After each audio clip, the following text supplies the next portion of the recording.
Cool. This is a 5-poem sequence. 3 of them are sonnets. Going to be published in the Canary, issue number 7.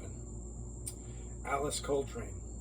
Why would you wash the poem with air when the sea is already broken?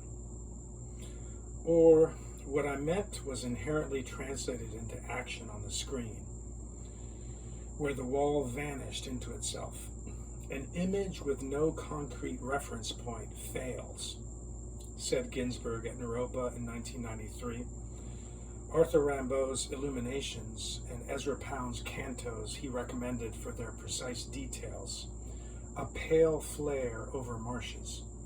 The story itself is the page in This Middle Earth from 1971's Planetary Crisis. I was there. It was marvelous. Alice Coltrane and Satchidananda's page of air across what has to be summer. What did you say to her when you arrived? The Minutemen. Double Nickels on the Dime came out in July of 1984. It was their third, a double album, which is important because it's so diverse in its sound. From the expected hardcore political tracks like Vietnam to the classical Spanish guitar of Cohesion, and the semi-spoken word on Do You Want New Wave or Do You Want the Truth, where D. Boon beautifully declares, I stand for language, I speak for truth, I shout for history. I saw them play at the Bayfront Center Theater, opening for REM on the Fables of the Reconstruction tour, here in the memoir of those years when I was a teenage punk, pining for cassettes and concerts. The show in St. Pete was on November 25th, 1985. D. Boon would be dead less than a month later. R.I.P. Pavement. This is a Boston poem. Pavement.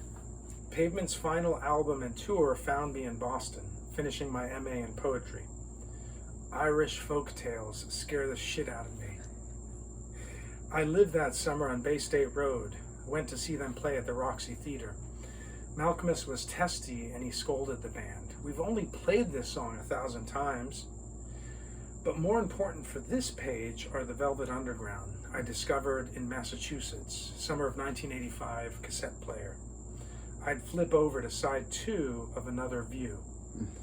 I'd first seen Pavement at the Ritz Theater at Ybor City, Tampa, spring of 1994. Then 3 years later in Providence at Lupo's, and at the Middle East Basement in Cambridge, a semi-secret show for Brighten the Corners. The Sea and Cake. The small venue in Chapel Hill was way too crowded the night we saw them play at Local 506, November 2011. We waited an hour just to get into the place where I'd also seen Bright Black Morning Light perform for a dozen of us scattered in the same humble rooms 3 years earlier, their Fender Rhodes organ center stage burning incense and sage for their trance-like concert. The Sea and Cake performed a sped-up version of a song from the album we'd listened to together in Caracas 3 years ago. Durham and Chapel Hill always had good music. This show was for their Moonlight Butterfly EP tour. They played everything faster, maybe pushed by the crowd. Video footage of the show on YouTube confirms the muddled sound and thrill of the band and its audience. Last poem, Vetiver. I liked driving around Raleigh, Durham, Chapel Hill, listening to Vetiver's music in the mid to late 2000s. I saw them play at the Carborough Arts Center with Vashti Bunyan, her first tour in decades. She was radiant and played most of Look Aftering. I went to see Vetiver 2 other times in Durham, once at the Pinhook Bar on their Tight-Knit tour, and again at Motorco a couple years later. When I left Boston for good in the summer of 2006, alone in my car smoking a joint out the window before sunrise, drinking from a thermos of coffee, I played their first album along the Mass Turnpike, on my way to reach North Carolina that evening. The poem happens at a distance in refractions.